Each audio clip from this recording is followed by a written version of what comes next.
자, 오늘부터 대림절이 시작됩니다. 대림 하니까 이제 예수님이 다시 오시기를 기다린 절기다, 그 의미잖아요. 그래서 대림절은 대림초라에서 이제 초를 4개를 놓고 촛불 하나씩 밝혀갑니다. 기독교는요, 대림절을 한 해의 시작이라고 여깁니다. 그러니까 기독교는 첫 시작을 기다림으로부터 시작한다는 거죠. 거기에 많은 의미가 있습니다. 기다린다고 하는 건 희망을 품는다는 거죠. 그래서 기다리는 사람에게는 설렘이 있습니다. 지금보다 더 나은 것, 지금보다 더 복된 어떤 것이 임하기를 바라는 거죠. 그분이 예수님이고 그 예수님의 재림을 우린 기다리는 겁니다. 아무쪼록 이 대림절 기간 동안 저 촛불 하나하나 이게 불이 밝혀지면서 여러분과 저 우리 마음속에 주님이 오시길 기다리는 그 기다림이 더 커가서 그 기다림을 통해 우리 삶이 변화되는 놀라운 은혜의 역사가 있기를 바랍니다. 이스라엘 사람들, 유대인들은요, 그들이 이제 그들 나름대로 유대력이란 거 갖고 있습니다. 종교력이라고도 그러고 유대력이라고도 그러죠. 거기에 7번째 달을 티슈리월이라고 그렇게 부른답니다. 유대력의 7번째 달을 티슈리월 그렇게 부르는데, 그 달의 첫째 날을 로시 하샤나라고 또 이름을 붙인대요. 로시 하샤나, 발음도 좀 힘들죠. 근데 그날이 신년 축제일이랍니다. 이 날이 되면요, 제사장이 길게 뿔라파를 붑니다. 그래서 그 뿔라팔 소리가 울려 퍼지면 사람들은 지난 한 해를 돌아보면서 자신을 하나님으로부터 멀어지게 했던 것들을 찾아서 그걸 가까운 냇가나 강물에 띄어보낸대요. 그러니까 노시 하샤나라는 날을, 신년 첫째인 날은 하나님께 돌아가는 날이죠. 하나님께 돌아가서 자신이 그동안 어떻게 살아왔나를 돌아보고 자신을 하나님으로부터 멀어지게 만들었던 것들 있지 않습니까? 그런 기억들도 있고 그런 물건들도 있겠죠. 그걸 물 위에 띄어보낸대요. 그래서 자신의 삶을 새롭게 하겠다는 거죠. 자신의 시간을 새롭게 해보겠다는 거죠. 이런 노력들이 있어요. 기독교도 대림절을 지키는 이유가 바로 여기 있습니다. 시간은 언제나 하루 똑같이 24시간입니다. 근데 그 똑같이 흐르는 시간 속에 인간들은 매듭을 만들어요. 마디를 만들죠. 그래서 뭔가 거기에 의미를 부여합니다. 매년 12월 31일과 그 다음 새해 1월 1일에 우리는 신년이란 마디를 만들어서, 한 해의 마지막이란 마디를 만들어서 새롭게 시작하려고 하잖아요. 그렇게 의미를 부여한단 말이에요. 그 의미를 부여함이 우리 삶에 변화를 준다는 거예요. 똑같이 계속되고 그냥 구분 없이 흘러가는 게 아니라 그 시간마다의 매듭을 묶고 마디를 둬서 새롭게 시작해보자는 거죠. 대림절도 마찬가지예요. 똑같은 1년에 쉬운 2주, 52주지만 대림절기에 매듭을 짓고 마디를 지으면서 새롭게 시작해보자는 거예요. 대림절은 성탄절 전 4주를 말합니다. 그러니까 그것은 성탄하신 이 땅에 찾아오신 예수님을 기다리는 거죠. 다시 말하면 예수님이 이 땅에 오신 그 의미를 되새기면서 또 다시 오마 하셨던 예수님을 기다리는 거예요. 그 기다림이란 것이 우리 삶을 변화시킬 수 있다는 거죠. 앞에서 말씀드렸던 것처럼 기다림은 희망을 품는 거예요. 희망을 품는 건 설렘을 갖게 하고 그 설렘이 우리 삶을 변화시킬 수 있다는 거죠. 자, 그래서 초대교인들은요, 그들도 처음 복음을 받으면서부터 그들 안에 기다림이 있었습니다. 예수님이 다시 오시마 하셨거든요. 다시 오시겠다는 예수님을 기다리면서 그들은 신앙을 지켜요. 우리가 잘 아는 것처럼 초대교인들은 많은 어려움을 당했고 박해를 받았지 않습니까? 무엇보다도 로마라는 큰 제국, 로마라는 나라가요, 자신들이 다스리는 식민지의 모든 종교들을 다 인정합니다. 관대하게 여겨주지만 그들은 그 대신 자신들의 황제, 로마 황제를 섬기라고 해요. 그 황제에게 제사 드리라고 합니다. 그것을 거절하면 적대시하고 핍박했습니다. 그러니 기독교인들은 사람 황제를 신으로 숭배하고 그 앞에 절을 할 수가 없잖아요. 그것 때문입니다. 그래서 기독교인들은 그 로마 황제를 거절했기 때문에 로마로부터 많은 핍박을 받습니다. 수많은 사람들이 순교를 하고, 그래서 땅굴을 파고 속으로 숨어들고, 무덤을 파고 땅속으로 스며들지 않습니까? 그걸 카타콤이라 하잖아요. 그렇게 땅속으로 스며들고 무덤 속에 스며들어 살아가면서도 그들은 신앙을 지켜냈거든요. 그 신앙을 지켜냈던, 그들이 그렇게 지켰던 신앙 중에 하나가 뭐냐? 예수님 다시 오신다 하는 거예요. 재림이에요. 곧 다시 오실 예수님, 그 예수님을 만나야 되니까, 곧 다시 오실 예수님 앞에 서야 되니까 핍박이 와도 거기에 굴하지 않는 거예요. 그 예수님 앞에 당당하게 서서 자신의 신앙을 보여드려야 되니까 핍박이 와도 굴하지 않고 현실과 타협하지 않는 거죠. 현장에서 그렇게 사자밥이 되고 산채로 불에 태워 죽임을 당해도 그들은 굴하지 않고 버틸 수 있었던 겁니다. 그게 기다림이란 거예요. 기다림이 그렇게 힘이 있습니다. 초대교인들은 이런 기다림을 갖고 살아요. 그래서 신약 성경에도 그 기다림에 대한 성경 구절들이 제법 있습니다. 히브리서 9장 28절에는 이런 말씀이 있어요. 이와 같이 그리스도도 많은 사람의 죄를 담당하시려고 단번에 들이신 바 되셨고, 구원에 이르게 하기 위하여 죄와 상관없이 자기를 바라는 자들에게 두 번째 나타나시리라. 두 번째 재림하신다는 거죠. 그렇게 또 야고보서 5장 8절에서는 또 이렇게 말합니다. 너희도 길이 참고 마음을 굳건하게 하라. 주의 강림이 가까우니라. 이래요. 재림하실 주님을 기다리는 그 기다림이 그들을 변화시킵니다. 기다림은요, 어떤 목사님이 두 가지로 나눠서 설명을 하더라고요. 하나는 불모의 기다림, 하나는 창조적 기다림, 그렇게 말하더라고요. 불모 하니까 아무것도 만들어내지 못하고 아무것도 변화시키지 못하는 것이죠. 그건 그냥 마냥 기다리고 있는 거예요. 아무것도 하지 않고 아무런 노력도 없이 마냥 시간이 가기만 기다리는 것. 마치 전에 한번 말씀드렸던 세뮤엘 바게트의 그 고도를 기다리며 나오는 그 주인공들처럼 그들은 아무것도 하지 않고 그 고도가 오기만 기다려요. 아무 일도 일어나지 않죠. 그게 불모의 기다림이란 거죠. 근데 기다림이 간절하면 그 기다림은 창조적 기다림으로 바뀌게 됩니다. 창조적 기다림이란 기다리는 대상이 오기를 아무것도 하지 않고 그 마냥 수동적으로 기다리는 게 아니라 그 자기가 기다리는 그 대상이 오기 위해서 뭔가 준비를 합니다. 그들은 그 기다림의 대상을 맞이하기 위해서 뭔가 노력을 해요. 그래서 기다림의 내용을 선취한다 그렇게 말하거든요. 기다림의 내용이, 그 기다리는 대상이 기다리는 그 내용이 아직 이루어지지 않았지만 내가 먼저 그걸 이루어진 것처럼 살아가는 거예요. 이게 선취다 그 의미예요. 이해가 되셔요?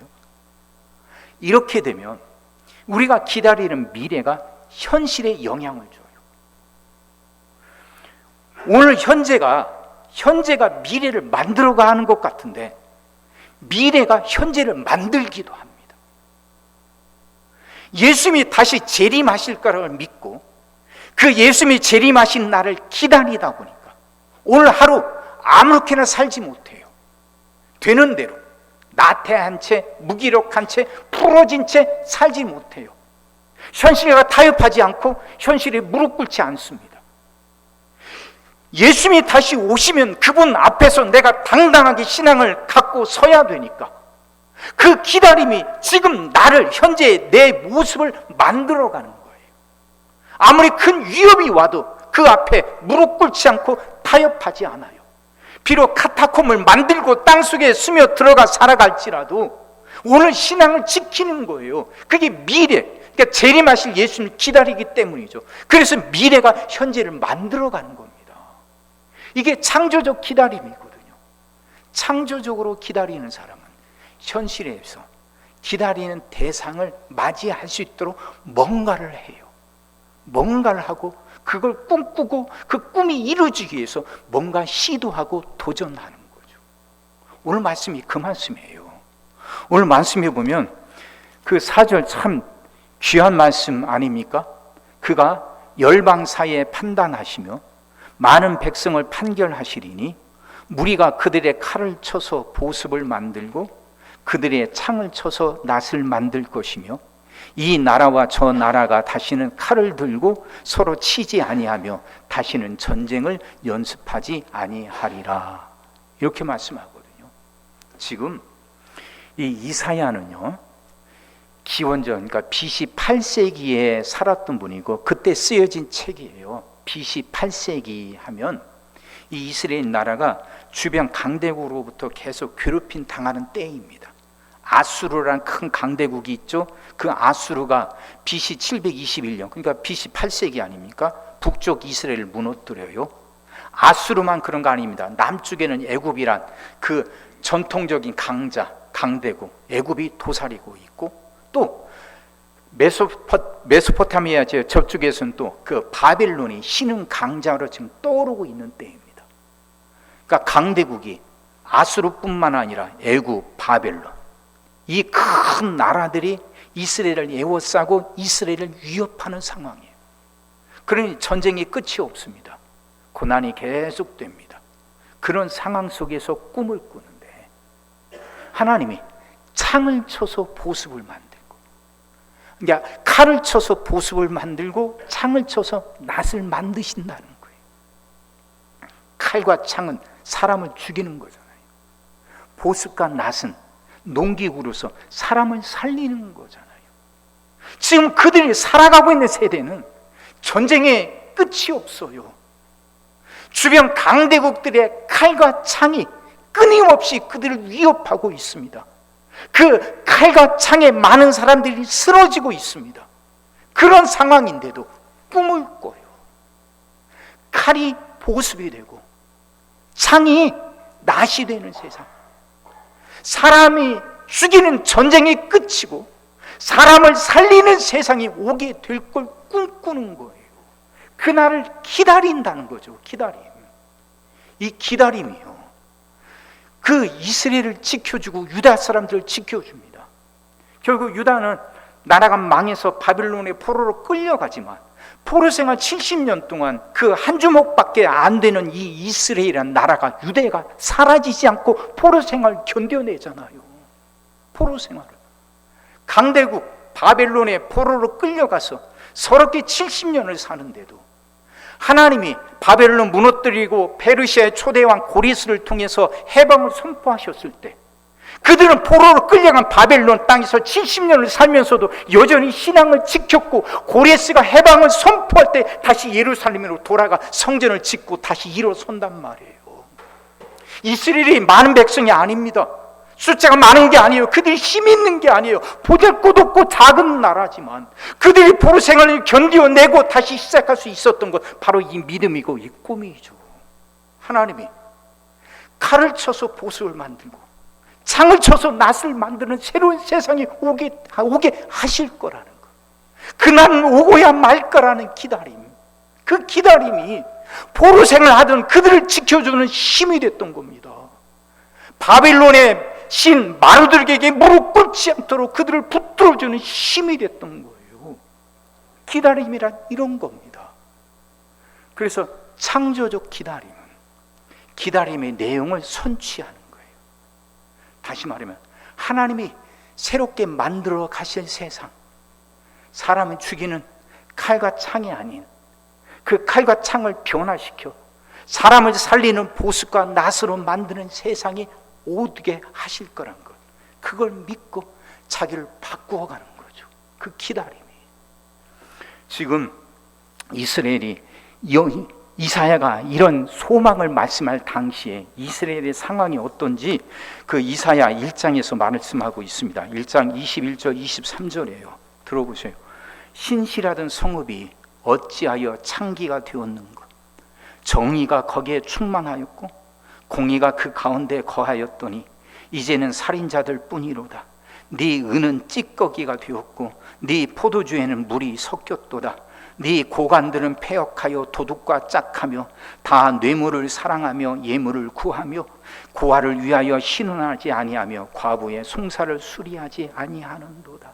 하나님의 도성 예루살렘이 창기처럼 더럽혀졌고 그 예루살렘 성에 가득 찼던 공의가 어느새 사라져버려서 살인자들 뿐이고 도둑들 뿐이라는 거죠. 경제적인 질서도 무너져서 은을 파는데 찌꺼기가 태반이고 포도주에 물을 섞어서 팔아요. 경제적인 질서도 무너졌다는 거죠. 이스라엘 백성들 돌봐야 되고 지켜야 할 관리들이 뇌물 받기에 바쁘고 공의를 구부러뜨리니까 고아들과 과부들이 힘들어지고 어려워진다는 거예요.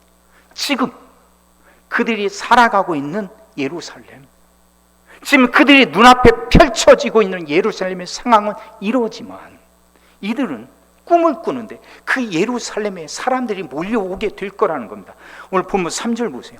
많은 백성이 가며 이르기를 오라 우리가 여호와의 산에 오르며 야곱의 하나님의 전에 이르자 그가 그의 길을 우리에게 가르치실 것이라 우리가 그 길로 행하리라 하리니 이는 율법이 시온에서부터 나올 것이요 여호와의 말씀이 예루살렘에서부터 나올 것임이니라. 지금 눈앞에 있는 예루살렘은 도적들이 들끓는 곳이고 창기처럼 더럽혀진 곳이지만 그곳에서 다시 하나님의 말씀이 바르게 선포될 거라는 것이죠. 그곳에서 율법이 쏟아져 나오고 말씀이 바르게 선포됨을 통해서 열방의 사람들까지도 이스라엘뿐만 아니라 열방들까지도 다 예루살렘에 몰려와서 그 말씀을 듣고 그들이 변화돼 스스로 칼을 쳐서 보습을 만들고 창을 쳐서 낫을 만드는 평화의 세상이 오게 될 거라는 꿈을 꾼다는 말이에요. 그 꿈을. 사랑하는 성도 여러분, 이 기다림입니다. 이 기다림이 그들을 바꿔줘요. 이 기다림이 그들을 변화시켜요.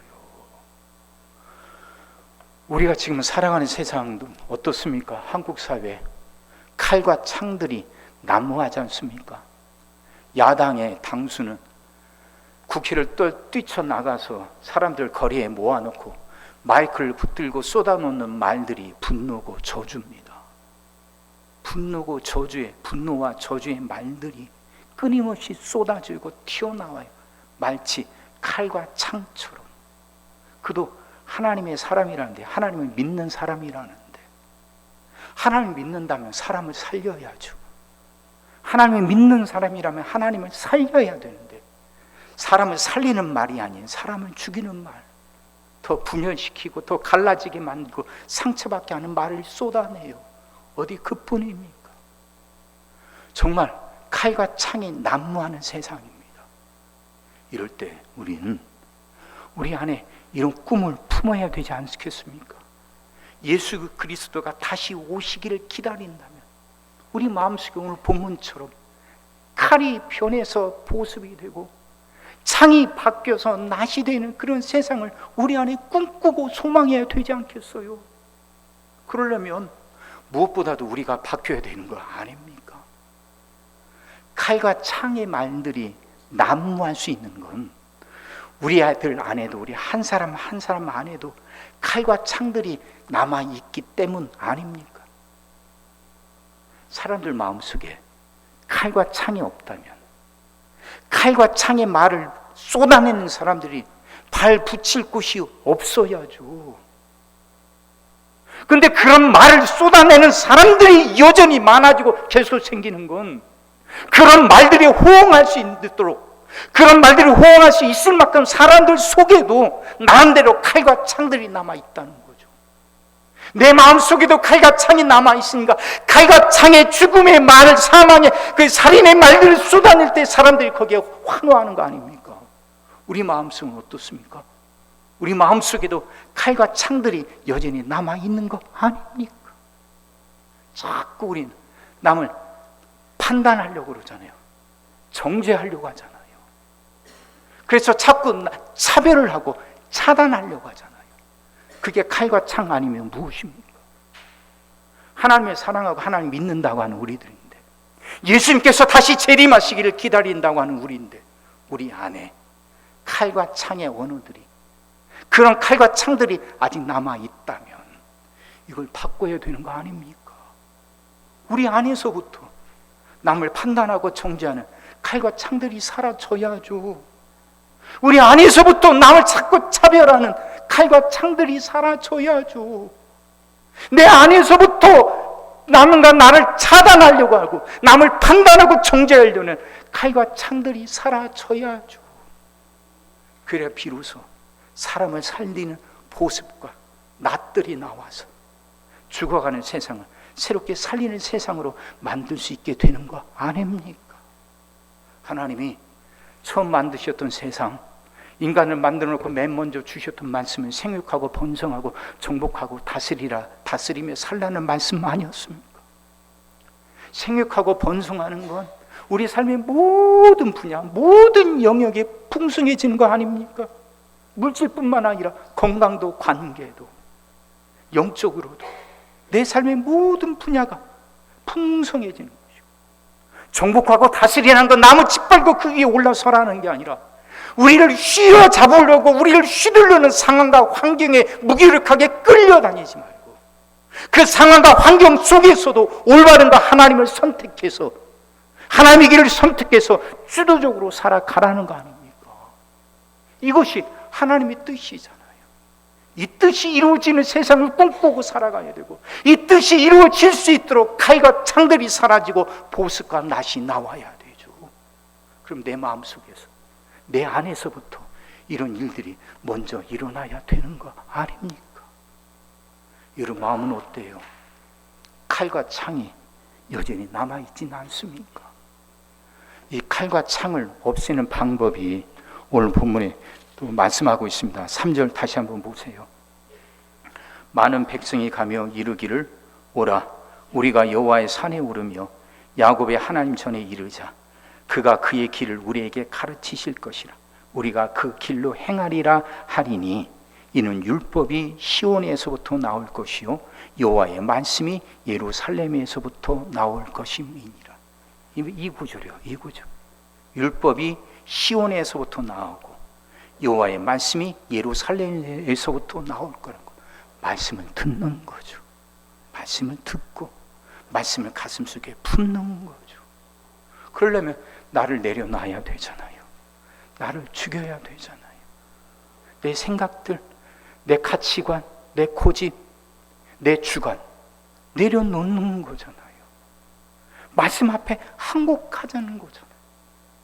사랑하라 했으니까 사랑하는 거죠. 내 마음에 들지 않고 내 생각과 내 가치관과 맞지 않는 사람일지라도 그를 품으려고 해야죠. 그게 칼을 보습으로 바꾸는 일이고 그게 창을 낫으로 바꾸는 일 아니겠습니까? 이런 일들이 우리 안에 일어날 때 그 기다림이 단순한 불모의 기다림이 아닌 창조적 기다림으로 변화되는 거 아니겠어요? 사랑하는 성도 여러분, 초대교인들은 이런 기다림을 갖고 살았습니다. 그들 생각처럼 예수님이 바로 오시지는 않았지만 그 예수님이 오신다는 그 기다림, 그 예수님이 오시기를 기다리는 그 기다림이 그들 각자의 삶 속에 임한 것이죠. 예수님이 천군 천사와 같이 부활의 몸을 입고 온 죽은 사람들이 부활하는 그런 땅이 그런 부활이 아닐지라도, 그런 재림이 아닐지라도 각 사람 속에 예수님이 찾아오시지 않습니까? 성령을 통해서 여러분 각자에게 찾아오시지 않습니까? 그분이 내 속에 찾아오시는 거죠. 이런 기다림을 가졌던 사람들, 주님 다시 오실 때, 주님 내게 찾아오실 때 나를 하나님 앞에 바로 세우기 위해서 자신 속에 있던 칼과 창을 버리고 갈수록 시퍼렇게 날카로워져 가는 칼과 창을 버리고 차별, 차단, 시기, 질투, 판단, 정죄, 이것들을 버리고 말씀 앞에 엎드리면서 그들 각자의 삶이 변화되고, 그렇게 삶이 변화된 사람들이 모여 힘이되어 결국 노마를 무릎 꿇게 만들고 기독교를 고연하게 만든 거 아니겠어요? 그럼 대리인절을 시작하는 우리도 그런 기다림을 갖고 한번 살아봅시다. 불모의 기다림 말고 창조적 기다림. 정말 칼과 창이 사라지고 생명을 살리는 보습과 낫이 더 많아지는 그 세상이 오게 하기 위해서 내가 먼저 내 안에 있는 칼과 창을 버리겠다고, 그럴 수 있도록 내가 더 말씀 앞에 엎드리겠다고, 그럴 수 있도록 말씀 앞에 엎드리고 마음 열어 그 말씀을 가슴에 품고 살아가겠다고 다짐합시다. 이런 기다림이 우리의 삶을 변화시키고야 말 것입니다. 로마의 압제 속에 살았던 그 초대 그리스도인들을 지키고 붙들었던 것처럼 이런 기다림이 여러분의 삶을 붙들어서 주님이 원하시는 풍성하고 주도적인 복된 삶을 살아가는 여러분 다 되시기를 주의 이름으로 축원합니다. 기도하겠습니다. 사랑의 주님, 말씀이 이해가 되게 하시고 깨달아지게 하시고 은혜가 되게 하여 주시옵소서. 하나님, 주님 다시 오시길 기다리는 우리의 기다림이 창조의 기다림이 되게 하여 주옵소서. 그래서 이 땅의 모든 생명을 죽이는 것들이 사라지고 칼과 창이 사라지고 생명을 살리는 보습과 낫이 많아지게 하기 위해서 자신들 안에서 먼저 칼과 창을 없애겠노라 다짐하는 우리 성도들 되게 하여 주옵시고, 그 다짐한 대로 살아갈 수 있도록 하나님 은혜 주시고 능력 주시고 믿음 주셔서 성도들의 삶이 세상을 살리고 사람을 살리는 복된 삶이 되게 하여 주시옵소서. 성도들의 삶 속에 생명의 역사가 언제나 일어나게 하여 주시옵소서. 예수님의 이름으로 기도하옵나이다. 아멘.